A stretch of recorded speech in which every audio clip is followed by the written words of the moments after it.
Hey, this is episode number 3 of the Local Music Podcast, and it's with Mark S.A. Smith. And I always have a great time hanging out with Mark. He is an expert on anything to do with customers and fans and relating to people. He's just a really great guy. Everybody gets along with him, and always fun to hang out with. So this episode is brought to you again by Acadia Music Group. Check it out, www.acadiamusicgroup.com. Music licensing. Download the latest podcast. Check it out. Hey, everybody. This is David Scott Norton on the Local Music Podcast. Today I have with me Mark S.A. Smith from Las Vegas. Mark is a business growth strategist with the Bija Company. He is also the host of the Selling Disruption Show. He hosts the Executive Strategy and Leadership Skills Summit, and he is an avid musician. Welcome, Mark. Why, thank you, David. It's a delight to be on the show with you today. Or would you prefer me to call you Scott? Scott is good. Yeah. So for those of you who don't know, half of you know me as Scott, half of you know me as David, some as David Scott, and some as some other select names. But well, it's also good to have a stage name. As you can tell, I've got a radio voice. I did years in radio, so I was Mark Stevens when I was on the radio because nobody wants to be a Mark Smith on the radio. Oh yeah. It is hard. It's sometimes hard to find you on online. Mark Smith. There's plenty of Mark Smith. Same thing with Scott Norton or David Norton. There's a ton of them, but David Scott Norton is only one of those. That's exactly right. We have to create that uniqueness. And I think that's actually an important component is if people can't search you and find you, then you've got to change up how you call yourself. Exactly. And so I think, even as a local musician, if you want people to find you, you have to be searchable, and you've got to be the top of the list when the search engine, when they type in what they're asking for.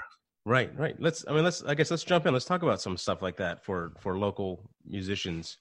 How do I get on top? How do I make sure somebody can find me when I'm playing my gigs or putting out my CD? How do I know that what I'm speaking out into the ether there of social media is actually being heard by anybody? Well, you don't ever know that. It's really hard because you'll absolutely bust your ass recording a great tune or learning a great riff, and you'll put it up on YouTube and you get 7 views. It's just heartbreaking. And right.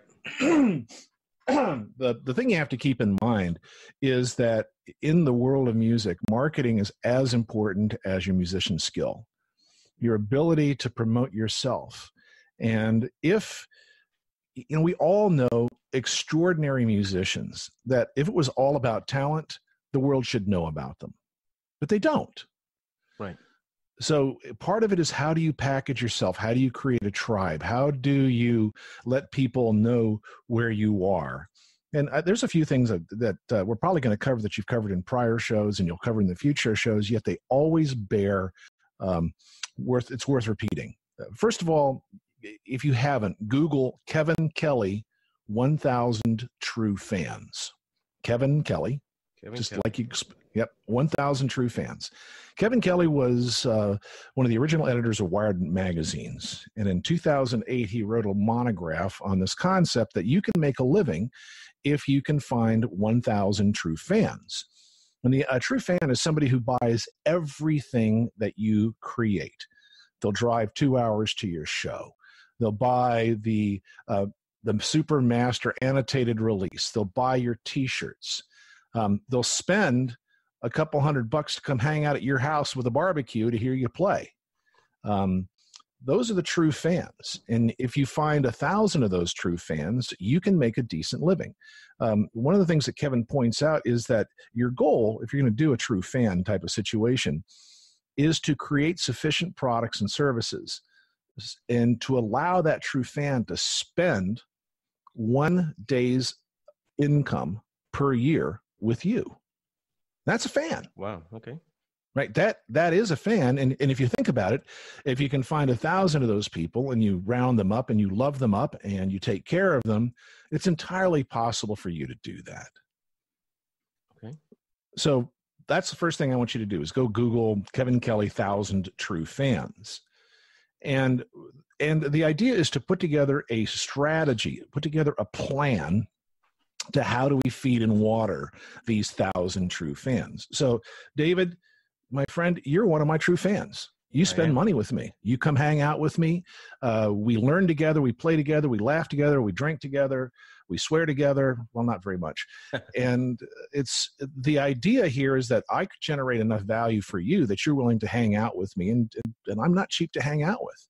But on the other side of it, I like hanging out with you. But that's also what makes a true fan is the people that become true fans of others. They like hanging out with their fans. It's not a big deal. Right. They get comfortable.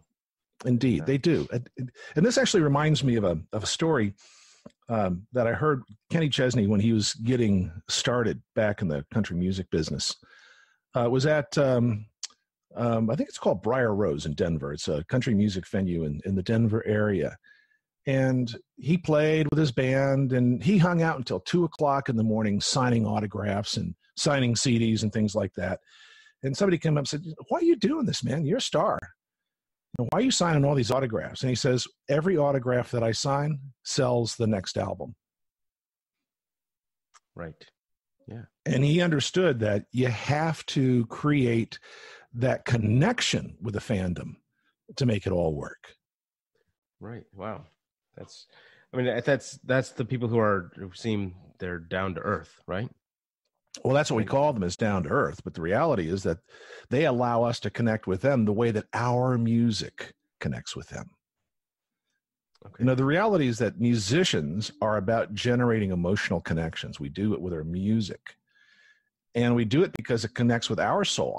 I'm a musician because of how it makes me feel when I play, not only with myself, but also when I play with my friends. When you and I were sitting around playing and singing the last time we got together, that was so much fun. It was, yeah. And since then, I've started to learn some of the songs that you were playing because you inspired me to try a different angle. And so I thank you for that. Well, here's another tip for you, friends.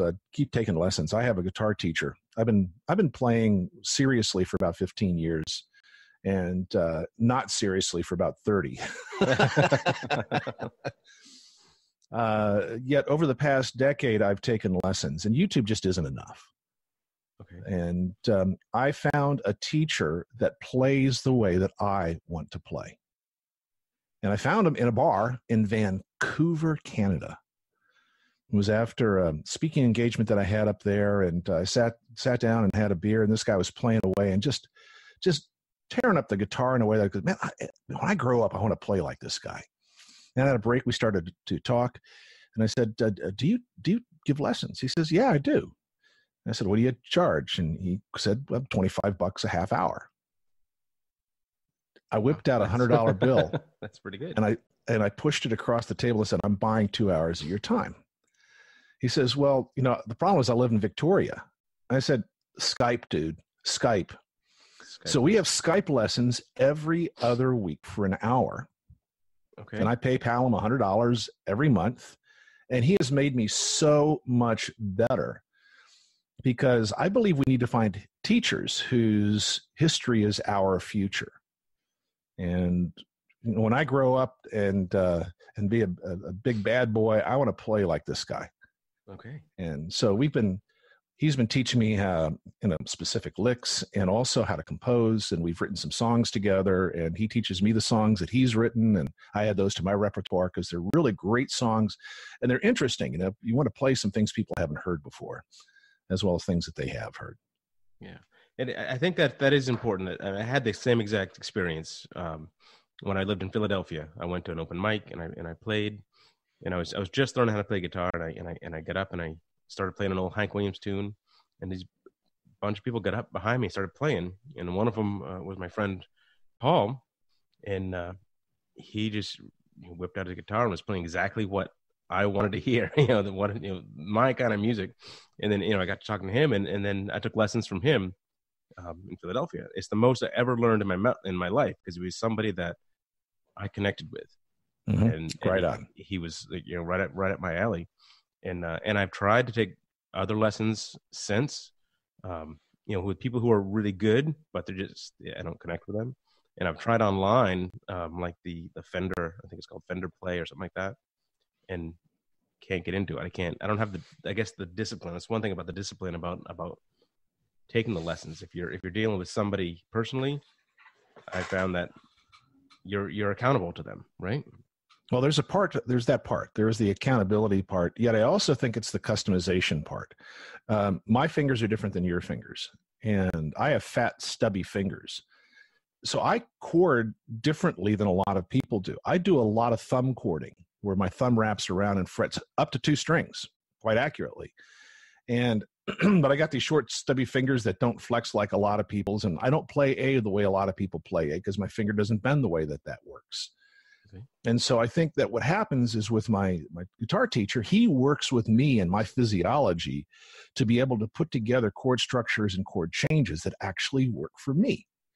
And we don't get that with YouTube. And a lot of times in the YouTube videos, they fly over the stuff where I really need the help to understand it. Whereas working with my guitar teacher, he has infinite patience. And, you know, we may take 5 minutes structuring my fingers into a chord structure that works for me, and then getting it under my fingers, working a couple of changes back and forth until it works. But that's what allows me to break through. And my frustration is not his frustration. Okay.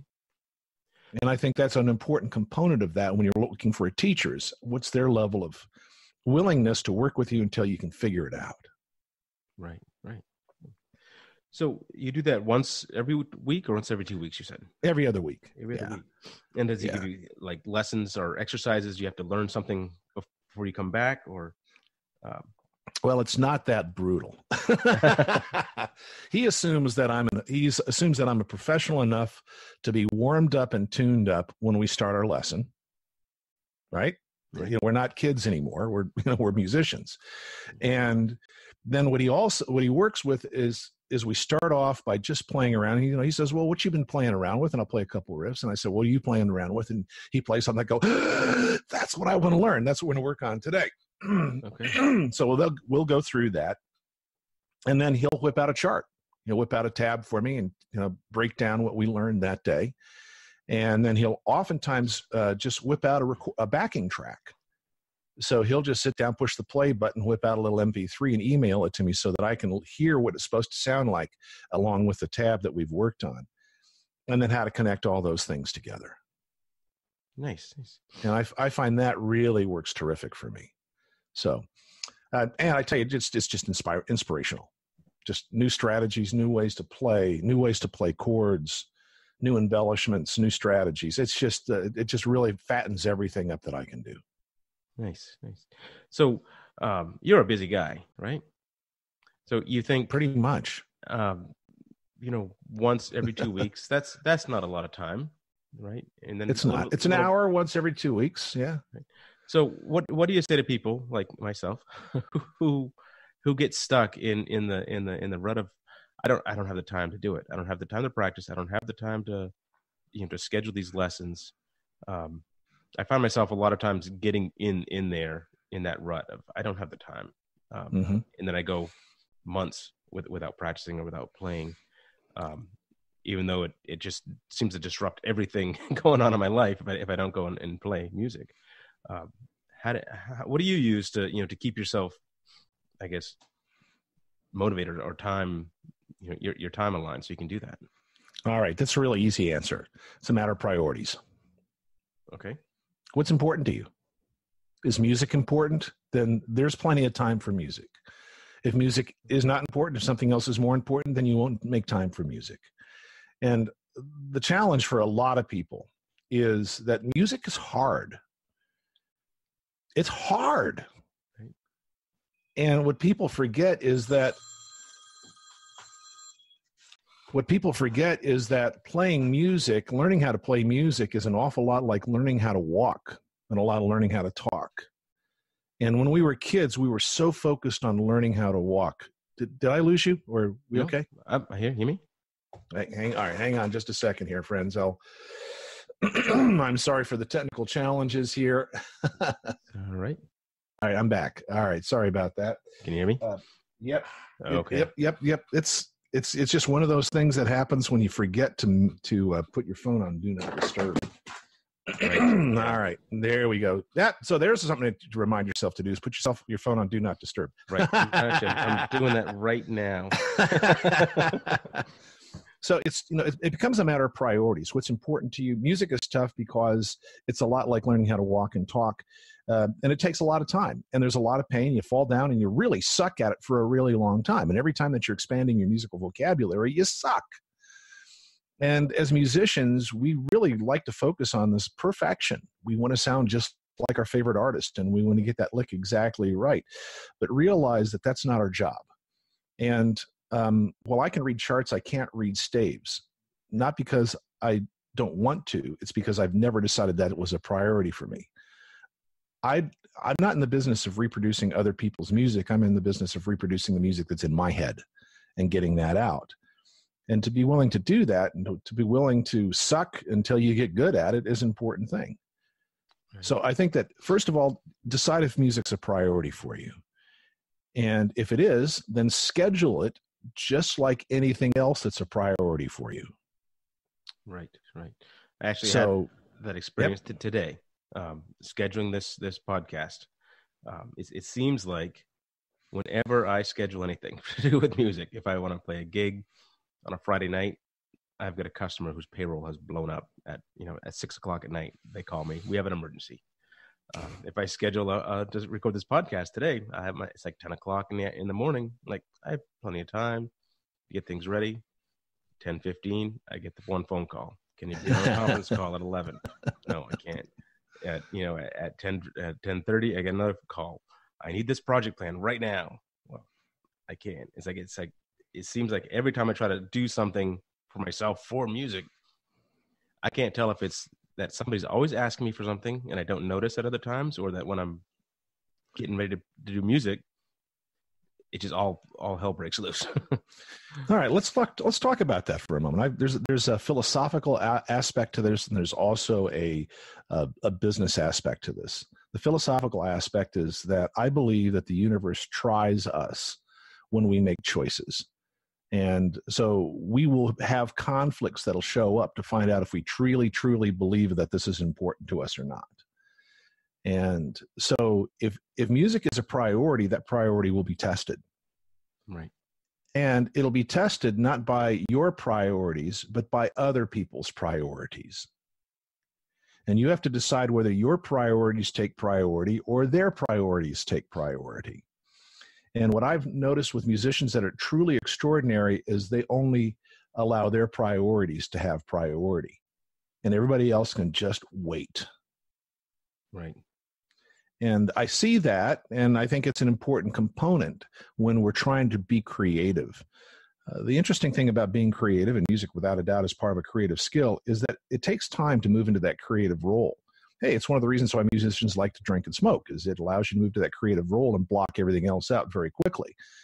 I'm not saying it's a bad thing, but I think we also need to be able to move into a creative role without those chemical adjustments.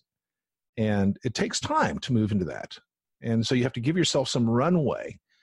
And I can't, when I have my lessons, I give myself some pre-lesson time so that I can move into the creative role and be receptive to what Victor is offering to me in terms of musical ideas and new skills and abilities.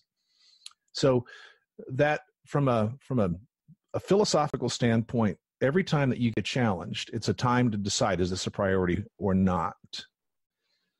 Then from a business standpoint, my suggestion is, instead of saying I can't, say I have a prior commitment.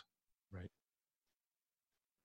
And I believe that prior commitments are important because when I make a commitment to my clients, I keep my commitment. And so in this particular case, I don't allow them to intrude on my other commitments. Now, you don't have to tell them that your commitment is playing a gig.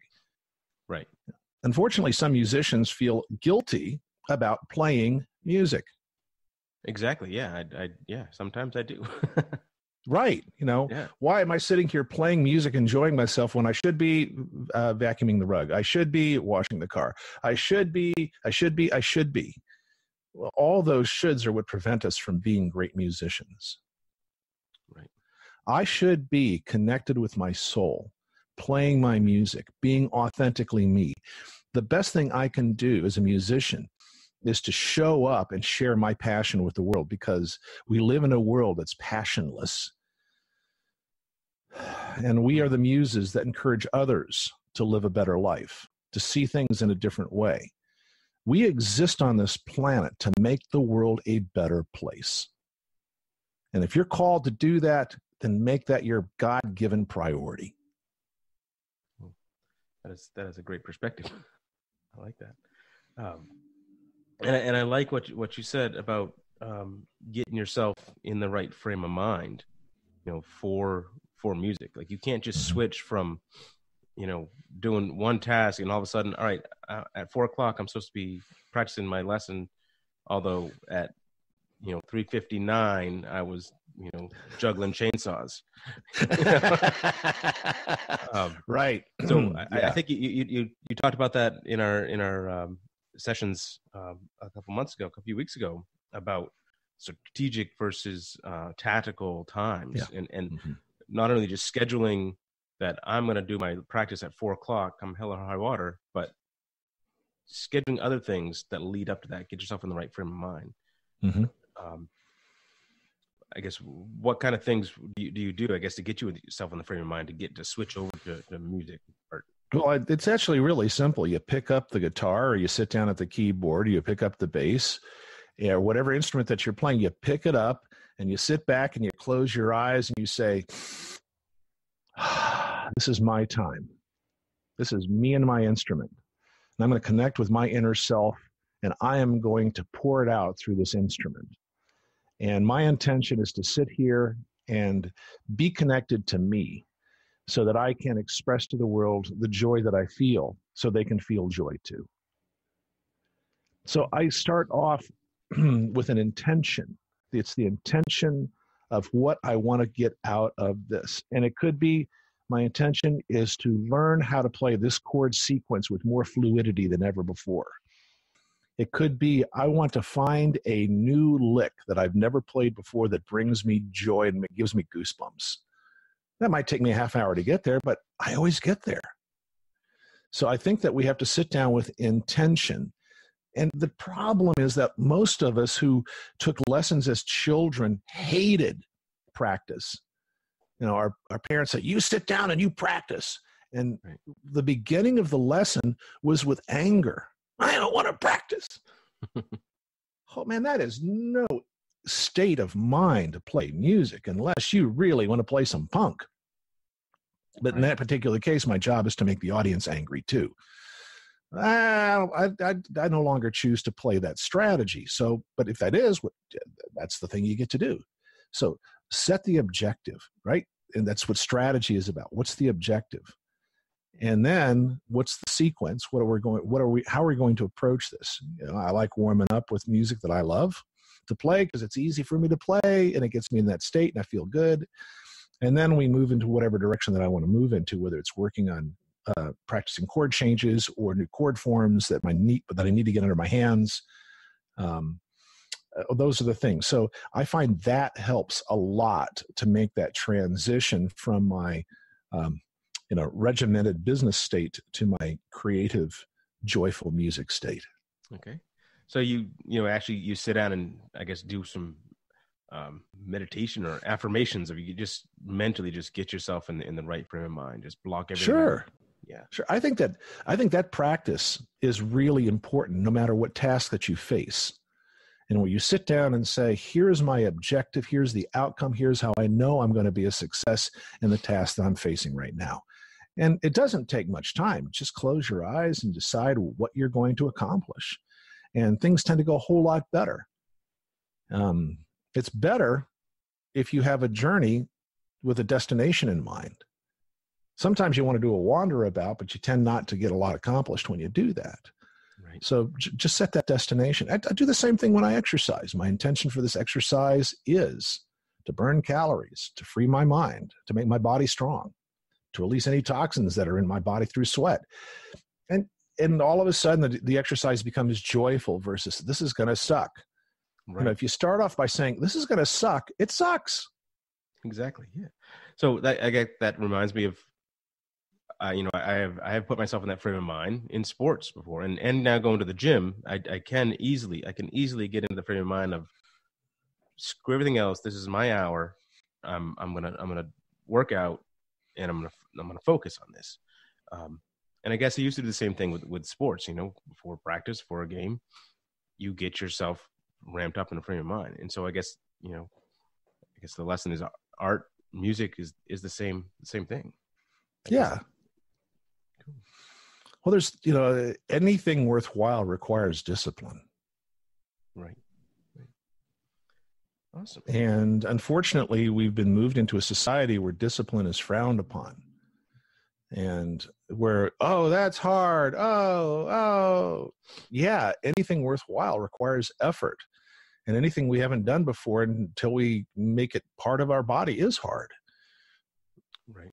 But it's hard's not the point. The point is the journey and the destination. The point is that I've played long enough and you've played long enough. The two of us can sit down and we can play music together and we can sing and we can harmonize and we can create joy for not only each other, but also those listening in. Right. And that state, man, that's bliss. It is. We that's why we play. Exactly. That was, just that time, like you said, sitting around the couch and just playing for the evening was great. Yep. We were drinking and making up new words and making mistakes and laughing, and you'd play some great stuff and I'd do my crazy stuff and we passed the guitar around and it was fun. That's what it's supposed to be. It's supposed to be fun. That's right. So how did you get into music in the first place, as far as when you were younger? I think my journey through music is not very different than anybody else's. When I listened to certain music, it gave me goosebumps. And, that physical impact on me when I would hear a specific song was so powerful that I wanted to generate that. I wanted to be able to be a part of that. I got hooked on that feeling of, oh yeah, I love that. I just those moments of bliss and extraordinary that they're so rare, and we search those moments of epiphany out, that breakthrough where you have the world is just a completely different place, and it's a joy to be living in this, and the pain disappears, and the pleasure is intense. And that, of course, was in when I was young. I'm kind of an old guy, listening to it on top 40 radio. And right. I love that so much that I built hand-built amplifiers and hand-built speakers so that I could get what I wanted out of the sound. And my parents made me take piano lessons when I was a kid, and they sucked. The piano teachers took a rote approach, and it was never about the joy of music. It was about the technique in music. And I have a solid ear. So I ended up not learning how to read. After years of music lessons, I didn't know how to read music, but I could play it. Right. So I learned how to play it by ear and by rote, and I would ignore the music, and my teacher essentially taught me how to play by ear, and I could memorize things and I could play. So that made it really easy later in my life to pick up an instrument and to play it, because if I can hear it in my head, I can play it. And which is a classic in music. If you can hear a song, and people say, I can't play music. And the question is, well, do you ever get a song stuck in your head? Yes. Well, then you can play music. Because if you can sing it, if you can hum it, you can play it. It's just a matter of connecting what you're hearing in your head with your fingers or your toes or whatever else. Right. And so along the way, this is kind of fun. I moved to Amsterdam, lived in Amsterdam for 3 years working for Hewlett Packard. And there was really not much to do. Even though I was in Amsterdam, you can't go out every night. And there's not much on TV. So I ended up going and buying this piano that's in the background, this Yamaha piano. And I sat and I taught myself how to play music from that piano. And I sat down every night and learned how to play songs and just revitalized myself. Then when I came back to the United States, I bought a guitar, bought a Strat. I started working on playing guitar, and then I joined a band and they needed a bass player. So I bought a bass and a guitar, a bass and an amp. And And they needed somebody who was willing to sit out there and sing. And I've got the same vocal range as Jim Morrison, so I could do all right. And so along the way, choir when I was in college, in high school, and I played percussion and band. It just, along the way, music has always been an important part of my drive. And I think the idea is we put a lot of things together. So, I play guitar, bass, drums, keyboards, and sing. And each one contributes to my capacity as a musician. And I think that this idea of being multi-instrumental, I suck at most of them, but I can play well enough to play with others. Right. And the idea to be able to pick up any instrument that somebody else doesn't want to is really a cool idea for me. Right. And I think the whole thing with the piano, and I've discovered that is, no matter what instrument you're playing, get a piano, get a keyboard, because get a keyboard, because that's the basics of music. And once you understand that, you can understand a lot more. And I know I have, since I've played around with the piano. Oh, without a doubt. With music theory, and my bet is that half the listeners here have had some music theory training, and the other half haven't. Understand that theory isn't theoretical. Theory is a language. And so studying music theory has really helped me an awful lot, because I know how songs are composed. I know how our brains like to process music. And theory allows me to very rapidly pick up new songs because I understand the language and how they fit together. And keyboards is the best possible way to teach yourself theory. It's hard to teach yourself theory on a guitar. Right. A guitar is a transposition instrument. Once you understand how to play certain chord forms, you can play in any key. It's really pretty simple. That's not the case with a piano as much, although there are patterns. But with the black and white keys, you have slightly different forms, but the number of notes between each note in each chord remain the same. But you can learn the theory very easily on a piano, and I find myself visualizing the theory on the piano, then transferring that to the guitar. Right. And I think that's one of the reasons why it really helps to have multiple instruments. And of course, playing drums gives me the understanding of how rhythm fits together. Playing the bass helps me understand how to put together melodies and chord forms. And of course, playing guitar is something I can grab and have a good time with anybody. What I find, though, is that there's 1,000 great guitar players in any city. Right. And there's about 10 great bass players in any city. Right. They are hard to come by. So being able to sing and also play multiple instruments means that I can go make music anytime that I want to. Right. And you don't have to be the best in every instrument. Nope. But I do have to play well with others. Right. You mentioned, I just wrote it down. You mentioned about building your own amp, your own bass amp. Yeah. And I remember I saw something online, one of your old YouTube videos for Kendrick amplifiers. That's right. You remember that? Oh, absolutely. Gerald Weber is the longest continuous boutique amplifier builder in the world. He has been hand building amplifiers for coming up on 40 years. And Gerald runs a amp camp where you can come in and bring your amplifier and they'll hot rod it for you, or you can come in and you can hand build one of their amplifiers and you walk out with one of the best amps on the planet in your hands. And I've built 3 amps with Gerald through the years. I'll probably build another one next year, and can't wait, because it's always a fantastic experience. You hang out with other crazy tone monsters, and you go to Gerald's recording studio in Austin, and it's just an extraordinary experience. And along the way, I've built some unique amplifiers, unlike anything else in the world, that please my ear as a tone chaser. Nice. Nice. Yeah. So yeah, that was a really nice video. If you're out there on YouTube, I'll put the link up on the podcast. Oh, But that is kind of cool. I put together a video of the first amp that I built with Gerald, and I built for him.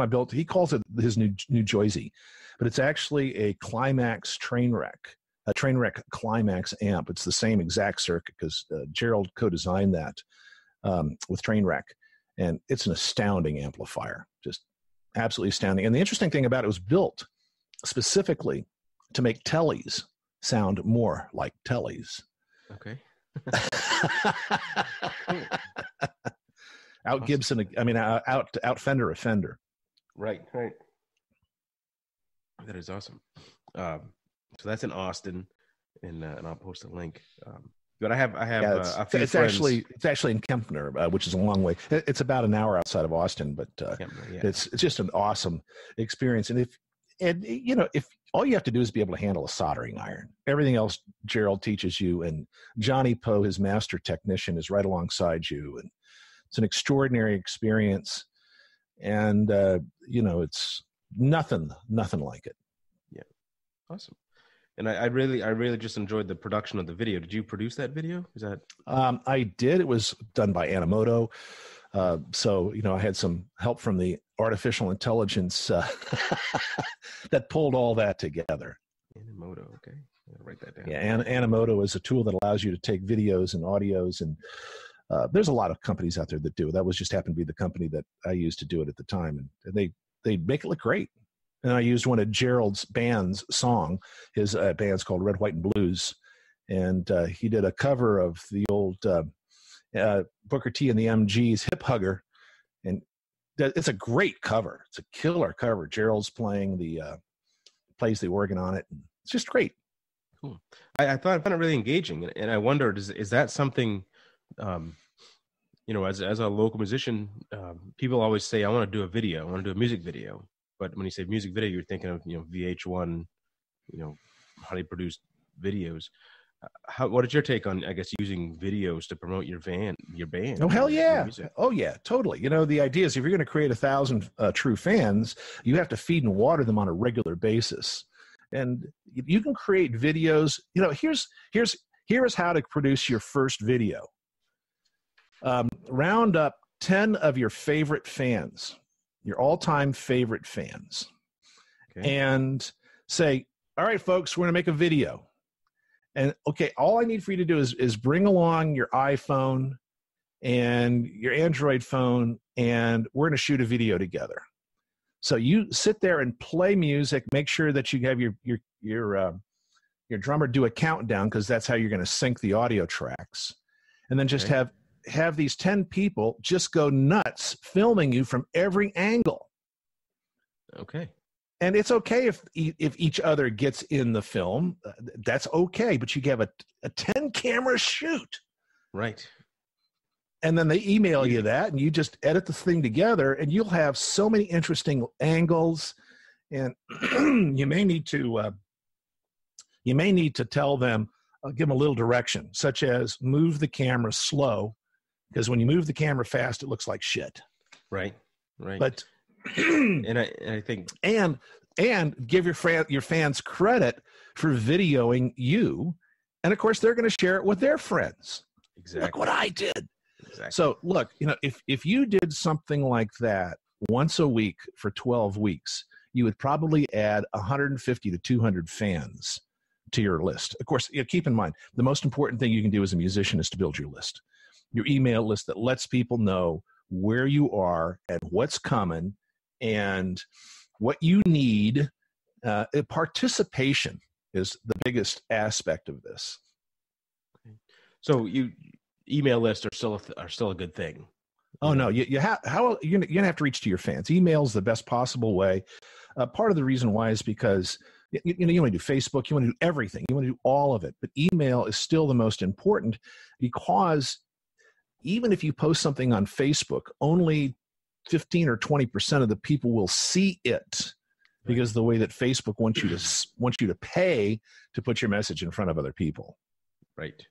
And ultimately, we will want to pay, but at the beginning, we would rather put our money other places like food. Right. Right. It doesn't seem that it's a good investment of money, like when you're starting out, or when you're not big enough to invest in a marketing campaign on Facebook to promote your music or your shows. If you want to fill your venue next time that you've got a show, it's really very simple. Call up your 10 best fans and say, hey, we're playing at the Hobbit tonight. Would you call some of your friends and invite them to come down? Just word of mouth. Yeah. I mean, it's actually word of mouth is a word of reputation. Okay. And then when they show up, schmooze them. Go hang out with them. Right. If you really want to create a lot of buzz, and some people are going to resist this concept, but boy, I tell you what, it really works well. There's a band out of Minneapolis called the Front Fenders. They're a cover band, and they're a bunch of old white guys, but man, they can play. Holy cow. Now, the interesting thing about old white guys is they can afford really cool equipment.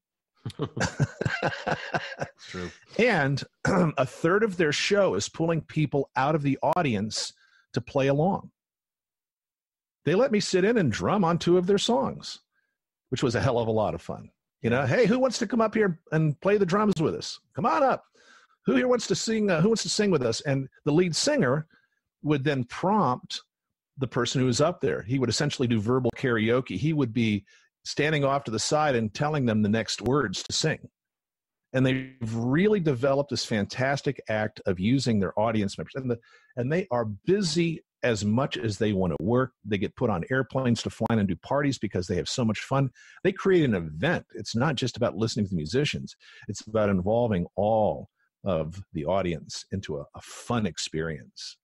Not Right. for everybody, but it's something that you might want to play with as you're building your 100. I think I lost you. I'm still here. Yep. Okay. Sorry. I lost you for a second. No worries. All is well. It's the technological aspects. But hey, here we are 2,000 miles apart hanging out. I know. It's awesome. So I like the idea of the video. And what other content? I guess that's the thing is, someone was on the other day and we're talking about social media, and he was saying that everybody's using their social media to promote their gig, and I'm playing here, I'm playing there, I'm playing here, I'm playing there. And it needs to be more content based. Yeah, just letting people know where you're playing is a part of it. But what's more important is that your true fans can't wait to know where you're playing. So let them in on how you're making your music. Hey friends, working on a new song today with the boys, and let me tell you what we got going on so far. And sing a line, sing a riff. Can't wait to see how this turns out. And if you like and share this, we'll give you an advanced sneak peek at what we end up with. Right. So all your posts shouldn't be about trying to sell your CD. You're trying to get people to your gig. No, it's let them in on your life. Right.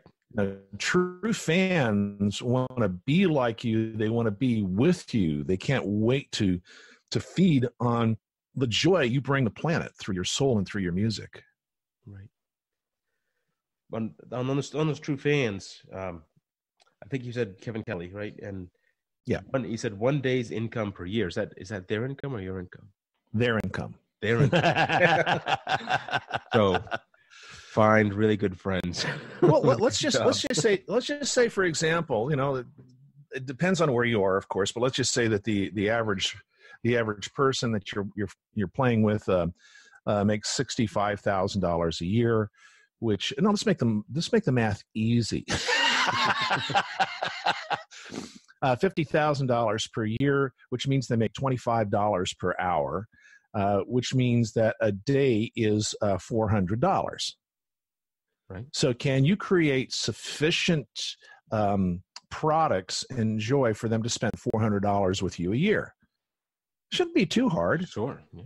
I mean, between CDs and concerts and T-shirts and listening parties and special engagements, and think about it this way: if you can do some special concerts where you charge $50 and You only have to do, one a quarter. That's half the revenue. And then also let people know that you do corporate gigs, or you do private gigs, or you do weddings, or you do bar mitzvahs, or you do funerals, or whatever. Let them know that you're available. And, do house concerts and all the different ways that they can find the bliss and the joy that you have because you're playing with them and you take them into the state that they're looking for. Right. So is that a helpful insight? It is, yeah, and that it's also it's the same theme I'm hearing from everybody else is do everything. Do it. Well, but you don't have to do it all at once, though, Scott. It doesn't have to happen right now. Pick something and do it, and then next month pick something else and do it, right? And pick something else next month and do it. One of the ways you can get true fans to help you is, hey, we're looking for executive producers of our next video. So an executive producer puts up $500 and gets called the executive producer. Okay. I mean, because that's what executive producers do. They fund the film, right? Right. And so then they can tell their friends that, they were the executive producer of this video. Hey, there's so many different ways to play this game. Don't get limited. Right. Another way of thinking about this is, let's say that your goal is to get $400 a month. Now, keep it $400 a year. Let's keep in mind it's not a matter of get. They willingly pay to receive what you give to them. But $400 a month, that's what $400 a year. What's that? About $35 a month. Mm-hmm. Not that big of a deal, right? So another way that you can do this too is create a fan club. Right. And you, I guess, release exclusive tracks and videos in your fan club, right? Sure. Well, your fan club gets first access to everything that you do by a factor of probably 30 days. And of course, you want to do that anyway.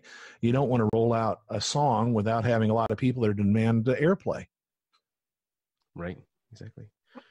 So, you put together 1,000 true fans and you have 1,000 true fans hitting the radio station. Hey, play the latest from David Scott Norton. Would you please? That's where you create that demand. And, they share it with 10 of their friends. And, before you know, you have 10,000 people out there that want you. That is nice. That would be good.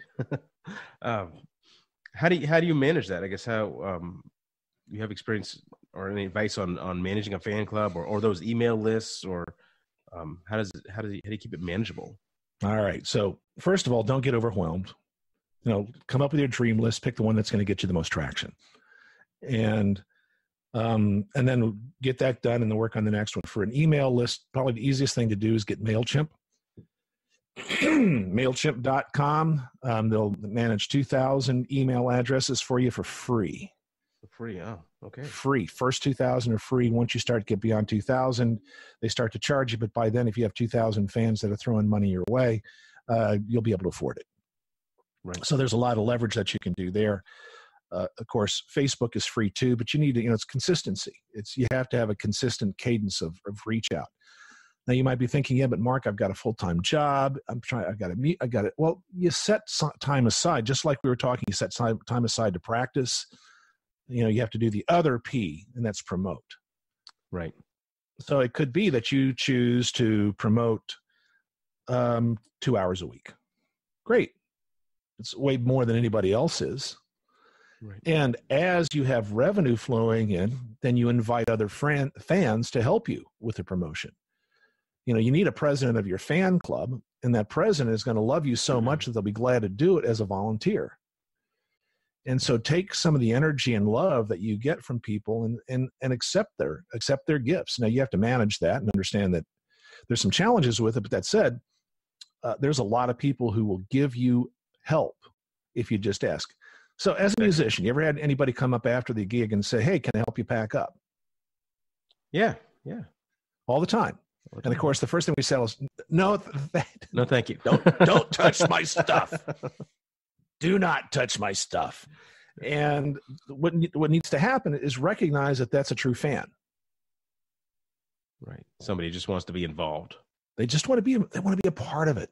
Yeah. And so that person says, you look at them, you smile and say, nope, but do you want to help in other ways? Right. What do you have in mind?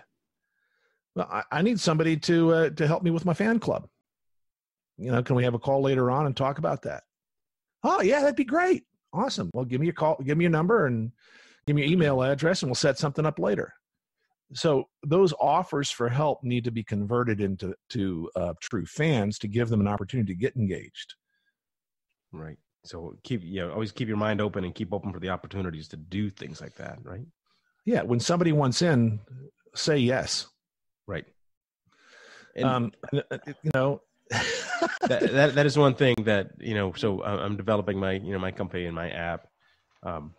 I found on a local scene, a lot of times when somebody wants in, the answer is no. It's a very protective scene. Somebody wants to get closer to, playing music. There's like something you have to go through, or, people are always saying no. And I think that is a great advice. Say yes. If somebody comes up and wants to be part of it, let them be part of it. Yeah. They're not going to take something from you. Right. Or even something as simple as this. Somebody's, hey, that was a great show. Thanks so much. Hey, can I help pack up? No, but I tell you what, no, we got the packing. We got the system for the packing here. But I tell you what, why don't you grab that clipboard and run around the room and see who needs to get on our mailing list. Exactly. I hate doing that. I hate, playing at a gig and saying, hey, come sign my list, or walking around, trying to collect email addresses. Why don't you let one of your raving fans do that for you? Grab some. They're glad to do it, and they're glad to connect with other fans. Right. Cool. Right. Great advice. That is very good advice. So speaking of local music, you travel a lot, right? I do. Mm-hmm. And so I guess two things I have on that is like, what do you do to stay in practice when you're traveling? I know a lot of times I carry my old Martin guitar with me. And, you carry your airlines hate it. So I carry around my Traveler guitar. Okay. You can go to any guitar center and they've got one of these things. And the Traveler guitar is small enough to fit in the overhead bin. It has the tuners in the body so it doesn't get knocked out of tune. And And of course we pulled this out and played it when I saw you last and plugged it into a little portable speaker. And so that is how I stay connected to my instrument while I play. I actually end up getting more practice when I travel than I do at home. Exactly. Yeah, me too. Because I got 15 minutes before the flight takes off, and so I pull out my guitar and play. I mean, I've given lessons in the airport, and right. It'll always strike up a conversation with people. And so I have a portable instrument. And so these things aren't very expensive. Full-size neck, right? Full-size neck. Yep. It has a little humbucker on it. A Traveler guitar. You can go to travelerguitar.com. They have B-stock blowouts on a regular basis for a couple $100. And I think B-stock is just fine. And the reason why is because you don't want a guitar that's perfect anyway. You might as well buy it from the factory with the first ding in it. Right. Because this one's you're traveling with it. It's got a patina on it, and that's what you want. Is you want a guitar that's that's got scratches and dents and buckle rash and stuff like that. A guitar that's not played is pristine. Right. So I like instruments that have the paint faded off of it and finger marks all over the fretboard. That to me is cool. Right. Yeah. So when you're home, how do you get out and play? What are your? I know I have a problem because I do travel so much of being able to schedule a gig, and being able just to walk out and go play someplace. I also am in a more rural area. You're in Vegas, so you have more opportunities to just step out and find someplace to play. What do you do? How do you stay connected to your local scene? Well, right now I'm not doing a good job with that. Okay. And part of the reason why is because I'm traveling so much that I can't commit to a band. Right. And now that's going to change over time. Things will slow down, and then I'll find my my old white guy band, and we'll play funk music and relive our glory days as teenagers. And and really entertain folks along the way. So right now, I'm really not doing a good job doing that, but that's okay. I have friends that we can come over and we can play music together. I have other friends that we'll just get together. And we work on a set list and we play. So it's more right now peer to peer than it is going out and entertaining a group. Now, Right. What I suspect will happen in the future is I'll do more open mic nights. Right. And there's a few of them in town. And there's also a couple of performers here in Vegas that invite folks up on the platform to play along. They're casino gigs. And as long as you can play well with others, they'll invite you up to sit in on a set and do a few tunes and do your thing and sit back down. And that's a pleasure because they're so good as musicians. Right. And I guess that's the other thing that people think about is like, you're in a big city, you're in Vegas, if you're going to go play music, not everybody has their sights on the stars, on being, packing the house and selling out shows. There's a big local music scene in every city. Yeah. And, well, my job is not to be a star. I'm a celebrity in my niche that I work in, and I don't need to be a star when it comes to music. When I play music because of the joy it brings me. Right. And so for me, it's that joy of playing with others, connecting with others in a new way. And if other people want to join along, that's great. Now, the 1,000 true fans for me in my business is a different club. That doesn't mean that, 5 years from now, 10 years from now, I won't go after my 1,000 true fans for my music. Sure. But it'll be, it'll definitely be a later in life thing, but that's okay. There's plenty of room for that. Right. So in your marketing career, I guess you've written what, 11, 12 books? 14 books. 14 books. Yeah. And all mostly about marketing, right? Business. Yep. Business, marketing, technology. Yeah. Right.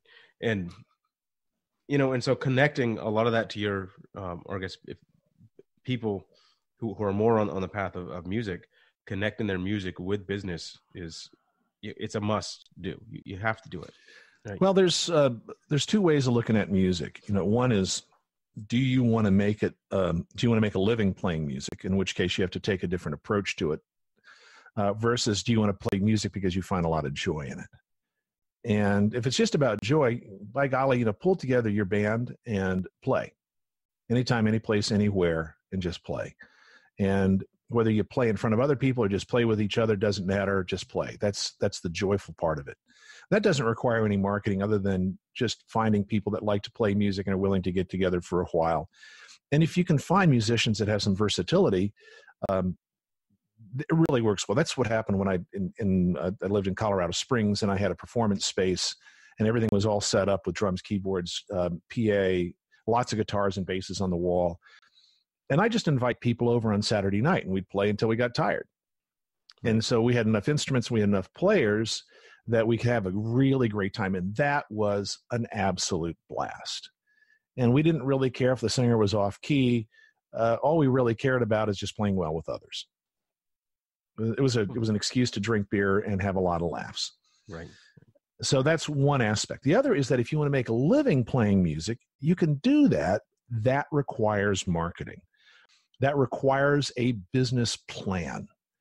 And you probably read Making Money, Making Music, which is a great book for people that want to make a living. And fundamentally, it is, you have to have 5 bands if you're going to make a living. 5 different bands, 5 different identities, 5 different marketing strategies, 5 different uniforms. And the reason why is it's hard to make a living playing one genre of music in a city. Right. So the recommendation of the author is you put together a country band, you put together a cover band, you put together a wedding band, you put together a cocktail music band. Right. You put together whatever band that you want to play, that you like to play, a metal band, whatever, it doesn't matter. But you have this group of people that are chameleons, and they will play the music for a variety of people. You can't play country 7 nights a week. There just isn't a market for it. Right.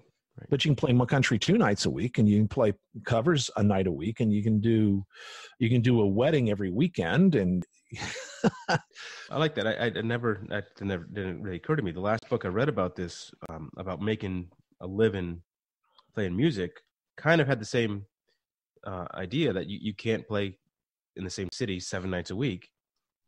But the guy said you have to put yourself in a position where you can travel in enough geographic range that you don't overlap your cities, so you're not playing in the same city every month or every 2 or 3 weeks.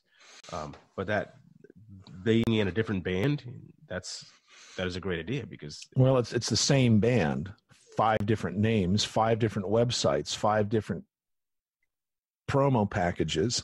Right. Right. Well, and so what ends up happening is that as professionals, you're playing, 5 nights a week. Right. Well, you can make a living doing that. Absolutely, yeah. And some of those fans may overlap.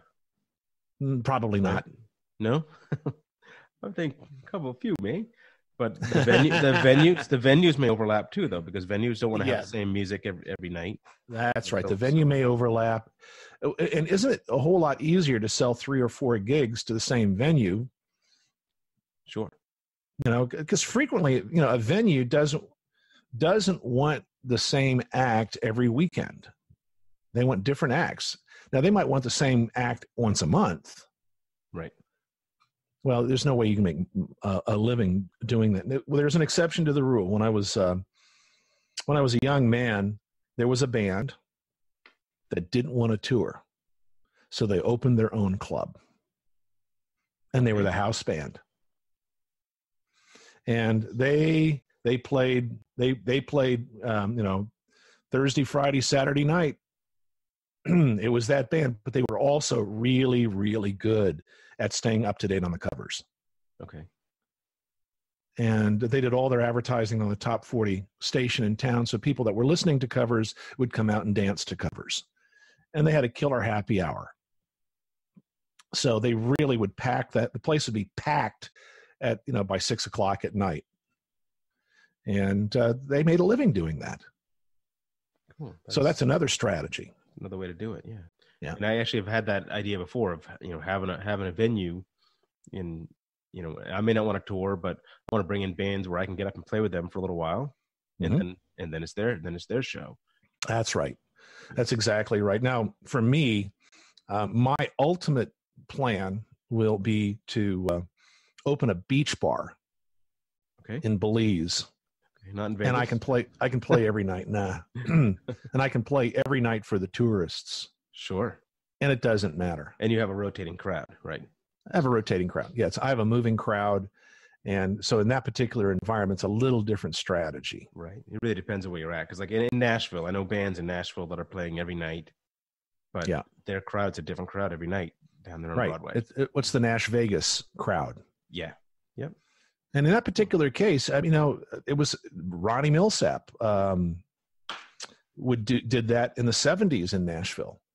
He would play at Roger Miller's King of the Road Hotel, and he'd be there, every night, but it was a moving parade. Right. Right. Some cities have that. Yep. Orlando, Nashville. Yeah. Exactly. New York City. And if you can make the connection with the clubs that want to have that, and then you just get so freaking good that all of their friends tell everybody else, hey, I went and saw this band, they were really awesome, you got to go see them play. Right. So you're going to become a local celebrity within that environment, and that requires marketing, getting back to your question about marketing. Yeah. Cool. I think we're running up on our time here. What else? So you have a pretty substantial family, five kids, right? Any of those your kids play? Yeah, actually, one of my kids play. A number of them play, but one plays relatively seriously. My son Harrison was in the Harvard band. He went to Harvard. Now, don't be impressed.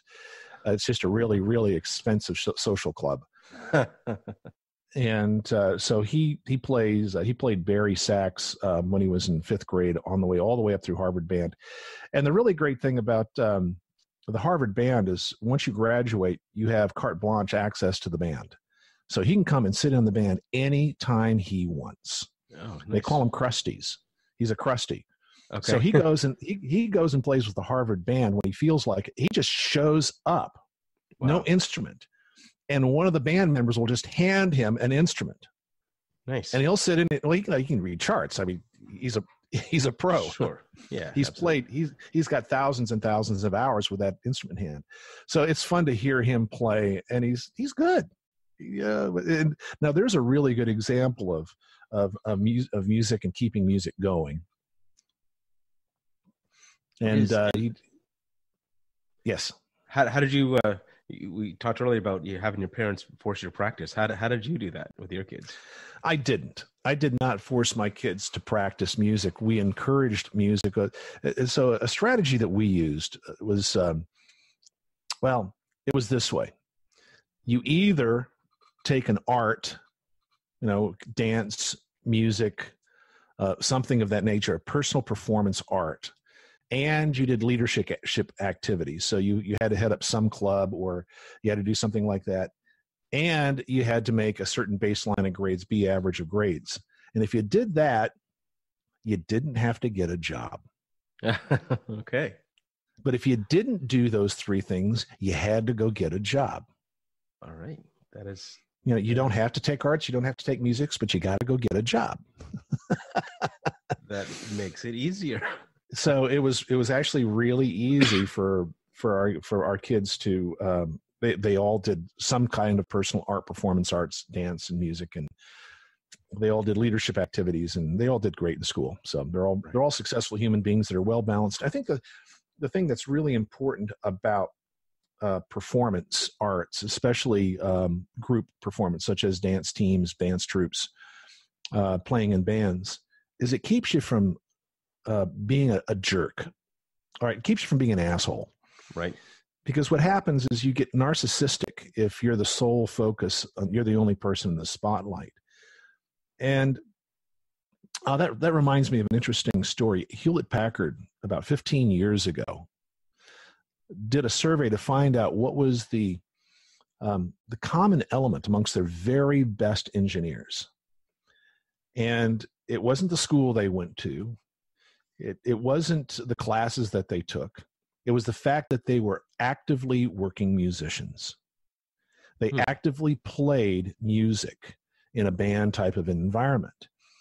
And when they dug in, what they realized is that a solid musician has discipline, works well with others, knows when to step forward and solo, knows when to step back and support, knows how to be in the moment, and also knows how to be heading to a destination. And so all of those elements that make us great musicians also make them very powerful team members to create a new outcome. That is awesome. That is... They had to have a study to do that. and it was a surprise. But I tell you, it's true. My favorite people to work with in a team environment are musicians, because they have that left brain, right brain integration. They have that sense of timing. They have that sense of knowing when to, hey, I have an idea, and hey, let me support that idea. I love it. To step up without being competitive. Mm-hmm. Yeah. Indeed. It's exactly right.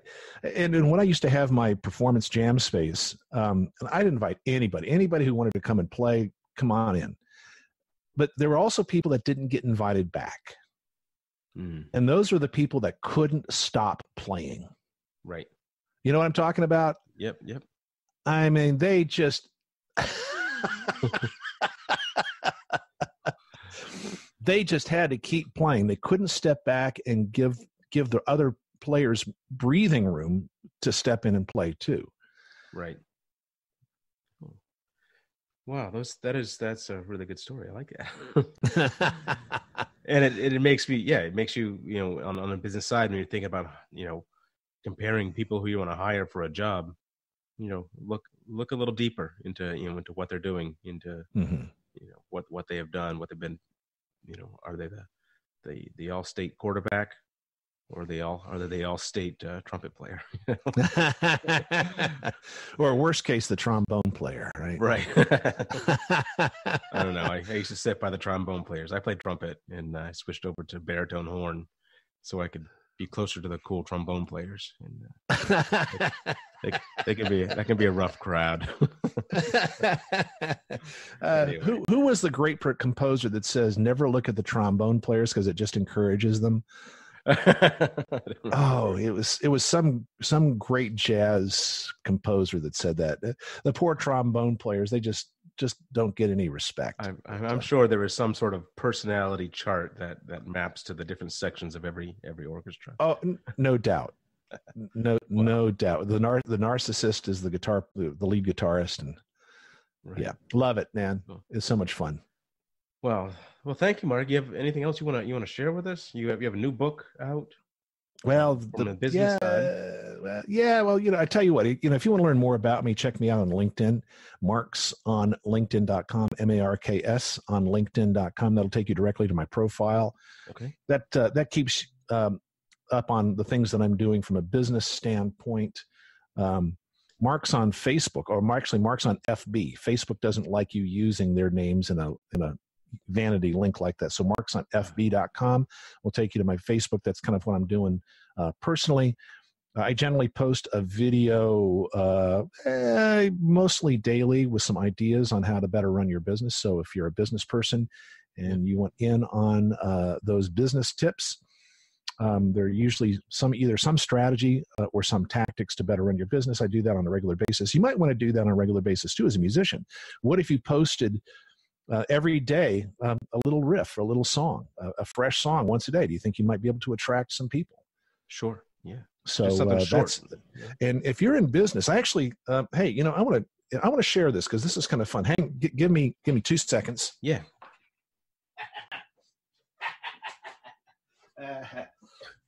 I hope that you as a musician are always writing music. So this will be kind of fun. In fact, what I'll do is I'll send one your way, Scott, that you can post along with this. So I wrote some lyrics for just a 12-bar blues. Okay. Let's make this dead simple. And what I'm going to do is use one of these video services such as BombBomb, where you say, hey, I recorded a video for you. You've probably gotten these things in email where you get this little video link and says, hey, I recorded a video for you. Click on it, you play the video. So what I'm going to do is today, I'm going to reach out to some of my contacts and I want them to call me back and have a conversation. So I'm going to get on BombBomb and I'm going to record for each of them a song. I'm going to start off with, hey, I wrote the song for you. And so it's going to be, it's going, hey, Scott, I got a question for you. Got to sell more. Can't leave the store. Work too many hours too. If you said yes to any of these, you got the entrepreneurial blues. Hey, Scott, I got good news for you. Talk to me and you will see. You've got nothing to lose. Just reach out without a doubt. I'll get you through these blues, guaranteed. Right? Yeah. Now that like sucked. That really great. Sucked, but you got the picture, right? Yeah. So why not turn your music into a way to reach out through your business? Let's make money making music. In this particular case, I'm going to take that song that I wrote last night, and I'm going to record it for each person that I want to reach out to. It's going to take me 2 minutes. And what do you think is going to be the response rate? I don't know, probably 50, 60%. It's going to be great. Yeah. Because you have the attention. Yeah. Right. Exactly. It's personalized, and you've got my attention. Yeah. And I was able to land a couple of ideas. Sure. Yeah. So there you go, friends. That's a way to make money making music. That's a great idea. And you're always full of great ideas, and I learn every time I speak to you. I learn ever since I first saw you talk. I don't know, 2 or 3 years ago. Yeah, a few years ago. Yeah, we met. Yeah. And so I keep up on your Facebook, you do a lot of live streaming, short little videos. Yeah, come in handy. And so if you're out there, folks, Mark's on FB.com. Also subscribe to him on Facebook and on LinkedIn, and I'll have all the links below in the podcast. But it's been really great talking to you, Mark. I appreciate you coming on. Always like hanging out with you, my friend. Always enjoyable. Can't wait till the next time we play music together. Let's do it. Let's do it soon. Yeah, I think so. Yeah, I'm working on what's that song? Tell I love her. Tell Laura I love her. That's it. That's it. I don't know that. Oh no, Give My Love to Rose. Oh, Give My Love to Rose. That one. Okay. Yeah. All right. I'm working on Give My Love to Rose because I thought you did an awesome job singing it, and I want to sing that one with you next time. So all right, next time. So you know, I have been inspired, and here we are. Okay. Well, I will come to Vegas, and we'll sit on the Vegas Strip and sing that to the tourists. Yeah. We'll put our busker jar out. I love it. Right. All right. Thank you, my friend. Awesome. Thank you, Mark. And we'll talk to you later. So that was a lot of fun. I always have a great time with Mark. And I hope you enjoyed this podcast. So check out the next one coming out. I'm going to stream that tomorrow. And look for it at www.acadiamusicgroup.com. I'm David Scott Norton, and this is the Local Music Podcast. Thanks for listening.